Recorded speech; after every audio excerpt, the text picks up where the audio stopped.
ବର୍ତ୍ତମାନ ସମୟରେ ରାଜ୍ୟ ସରକାରଙ୍କ ତରଫରୁ ଏକ ବଡ଼ ଘୋଷଣା କରାଯାଇଛି କି ଯଦି ଆପଣଙ୍କ ପାଖରେ ରାସନ କାର୍ଡ଼ ଅଛି ତ ରାସନ କାର୍ଡ଼କୁ ନେଇକି ଏକ ନୂଆ ଅପଡେଟ୍ ଦିଆଯାଇଛି। ତ ଅପଡେଟ୍ଟି କ'ଣ ରହିଛି ନା ରାସନ କାର୍ଡ଼ କଟିବ ଏବଂ 15 ଲକ୍ଷ ରାସନ କାର୍ଡ଼ ମଧ୍ୟ ବଣ୍ଟା ହେବ। ତ କେଉଁମାନଙ୍କର କଟିବ କେଉଁମାନଙ୍କର ନୂଆ ମିଳିବ ତ ଏ ନେଇ ଏକ ଅପଡେଟ୍ ରହିଛି। ତ ଅପଡେଟ୍ଟି କ'ଣ ରହିଛି ସମ୍ପୂର୍ଣ୍ଣ ଜାଣିବା ଭିଡ଼ିଓରେ। ତା ପୂର୍ବରୁ ଭିଡ଼ିଓ ଗୋଟେ ଲାଇକ୍ କରନ୍ତୁ, ଯଦି ଚ୍ୟାନେଲକୁ ନୂଆ କରି ଆସିଥିବେ ଚ୍ୟାନେଲକୁ ସବସ୍କ୍ରାଇବ୍ କରିନେବେ ଏବଂ ପାଖରେ ଥିବା ବେଲ୍ ଆଇକନ୍ରେ ମଧ୍ୟ କ୍ଲିକ୍ କରିନେବେ ଆଗକୁ ଏପରି ଲାଟେଷ୍ଟ ଅପଡେଟ୍ ପାଇବା ପାଇଁ। ତ କୁହାଯାଇଛି କି ଯୋଗାଣ ମନ୍ତ୍ରୀଙ୍କ ବଡ଼ ଘୋଷଣା, ନୂଆ ବର୍ଷରୁ ଆଉ 15 ଲକ୍ଷ ରାସନ କାର୍ଡ଼ ବଣ୍ଟାଯିବ। କେହି ବି ଗରିବ ବିନା ରାସନ କାର୍ଡ଼ରେ ରହିବେ ନାହିଁ। ମନ୍ତ୍ରୀ କହିଛନ୍ତି ରାଜ୍ୟ ସରକାରଙ୍କ ପାଖରେ ରାସନ କାର୍ଡ଼ର ଅଭାବ ନାହିଁ। ଏଯାଏଁ ସାରା ରାଜ୍ୟରେ 6,39,000 କାର୍ଡ଼ ବଣ୍ଟା ସରିଛି। ଆହୁରି 15 ଲକ୍ଷ କାର୍ଡ଼ ଆମ ପାଖରେ ଅଛି। ପ୍ରାୟ 15,33,000 ଆବେଦନ ଆସିଛି। ସେଥିରୁ ଅଯୋଗ୍ୟଙ୍କୁ ବାଦ ଦେଇ ସମସ୍ତ ଯୋଗ୍ୟଙ୍କୁ ରାସନ କାର୍ଡ଼ ମିଳିବ ବୋଲି କହିଛନ୍ତି ମନ୍ତ୍ରୀ। ଏହା ପୂର୍ବରୁ ଇ-କେୱାଇସି କରାଇ ନ ପାରିଥିବା ହିତାଧିକାରୀମାନେ ଡିସେମ୍ବର 31 ସୁଦ୍ଧା ନିକଟସ୍ଥ ଖାଉଟି ସୁଲଭ ମୂଲ୍ୟ ଦୋକାନ ବା ରାସନ କାର୍ଡ଼ ପରିଚାଳନା କେନ୍ଦ୍ରକୁ ଯାଇ ନିଜର ଆଧାରଯୁକ୍ତ ଇ-କେୱାଇସି କରାଇ ପାରିବେ ବୋଲି ଖାଦ୍ୟ ଯୋଗାଣ ଓ ଖାଉଟି କଲ୍ୟାଣ ବିଭାଗ ପକ୍ଷରୁ ସୂଚନା ଦିଆଯାଇଥିଲା। ହିତାଧିକାରୀଙ୍କ ଆଧାର ଭିତ୍ତିକ ଇ-କେୱାଇସି ପ୍ରକ୍ରିୟା ଜାରି ରହିଛି।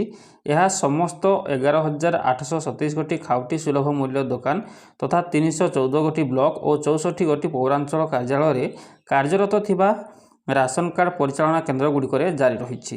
ଏହା ବ୍ୟତୀତ ଅଦ୍ୟାବଧି ଇ-କେୱାଇସି କରାଇ ନ ପାରିଥିବା ହିତାଧିକାରୀମାନଙ୍କୁ ପ୍ରତ୍ୟେକ ମାସର ପିଡିଏସ୍ ସାମଗ୍ରୀ ପୂର୍ବ ଭଳି ପ୍ରଦାନ କରାଯାଉଅଛି। କୌଣସି ଯୋଗ୍ୟ ହିତାଧିକାରୀଙ୍କୁ ଇ-କେୱାଇସି ହୋଇନଥିବା କାରଣରୁ ଖାଦ୍ୟ ସୁରକ୍ଷାରୁ ବଞ୍ଚିତ କରାଯାଇ ନାହିଁ। ଏହି ପ୍ରକ୍ରିୟା ଆସନ୍ତା ଡିସେମ୍ବର 31 ତାରିଖ ପର୍ଯ୍ୟନ୍ତ ଚାଲୁ ରହିବ। ପୂର୍ବରୁ ରାସନ କାର୍ଡ଼କୁ ନେଇ ଯୋଗାଣ ମନ୍ତ୍ରୀ କୃଷ୍ଣଚନ୍ଦ୍ର ପାତ୍ର ଅକ୍ଟୋବର ମାସରେ କହିଥିଲେ ଯେ ଯେଉଁମାନେ ନିଜର ଇ-କେୱାଇସି କରିନାହାନ୍ତି ସେମାନେ ଆସନ୍ତା ମାସରୁ ଆଉ ଚାଉଳ ମିଳିବନି। କେନ୍ଦ୍ର ସରକାର ଇ-କେୱାଇସି ବନ୍ଦ କରିଛନ୍ତି।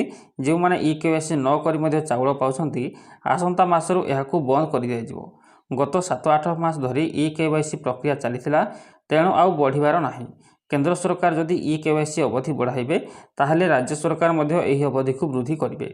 ଏହାସହ ଯେଉଁମାନେ ରାସନ କାର୍ଡ଼ରୁ ବାଦ ପଡ଼ିଥିବେ ସେମାନେ ଲିଖିତ ଭାବେ ଜଣାଇଲେ ସେମାନଙ୍କ କଥା ବିଚାର କରାଯିବ। ରାଜ୍ୟରେ ଏବେ ବି 15,67,000ରୁ ଅଧିକ ରାସନ କାର୍ଡ଼ଧାରୀ ଇ-କେୱାଇସି କରିନଥିବା ସୂଚନା ରହିଛି। ତ ଉଲ୍ଲେଖଯୋଗ୍ୟ ଯେ ଗତ ସେପ୍ଟେମ୍ବର 30 ତାରିଖ ଇ-କେୱାଇସି କରିବାର ଶେଷ ତାରିଖ ଥିଲା। କେନ୍ଦ୍ର ସରକାର ଏହି ପ୍ରକ୍ରିୟାକୁ ବନ୍ଦ କରିଦେଇଛନ୍ତି। ପୂର୍ବ ସରକାରଙ୍କ ସମୟରେ ଅନେକ ଭୂତ ହିତାଧିକାରୀ ଚାଉଳ ଉଠୁଥିବା ନେଇ ଅଭିଯୋଗ ହୋଇ ଆସୁଥିଲା। ବିଜେପି ସରକାର କ୍ଷମତାକୁ ଆସିବା ପରେ ଅଯୋଗ୍ୟ ହିତାଧିକାରୀଙ୍କୁ ବାଦ ଦେବା ପାଇଁ ଧରପଗଡ଼ ଆରମ୍ଭ ହୋଇଥିଲା। ରାଜ୍ୟର ଲକ୍ଷାଧିକ ଲୋକ ଇ-କେୱାଇସି ନ କରିବା ପଛରେ ଅନେକ କାରଣ ରହିଛି। ଅଯୋଗ୍ୟ ହିତାଧିକାରୀ ଧରାପଡ଼ିବା ଭୟରେ ଇ-କେୱାଇସି କରିନାହାନ୍ତି। ଉପାନ୍ତ ଅଞ୍ଚଳରେ ନେଟୱାର୍କ ସମସ୍ୟା ପାଇଁ ବହୁ ହିତାଧିକାରୀ ଅପଡେଟ୍ କରିପାରିନାହାନ୍ତି।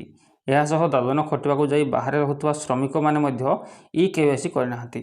ତାରିଖ ପରେ ତାରିଖ ଗଡ଼ୁଛି ହେଲେ ଶେଷ ହୋଇପାରୁନି ଇ-କେୱାଇସି ପ୍ରକ୍ରିୟା, ଯାହା ରାସନ କାର୍ଡ଼ ହିତାଧିକାରୀଙ୍କ ଚିନ୍ତା ବଢ଼ାଇଛି। ସରକାରୀ ତଥ୍ୟ ଅନୁସାରେ ରାଜ୍ୟରେ 51,176 ଗାଁରୁ 2303 ଗାଁରେ ନାହିଁ ମୋବାଇଲ ନେଟୱାର୍କ। ଏମିତିକି ଆଦିବାସୀ ପ୍ରବଣ କନ୍ଧମାଳ ଜିଲ୍ଲାରେ ସର୍ବାଧିକ 375 ଗାଁରେ ନେଟୱାର୍କ ନାହିଁ।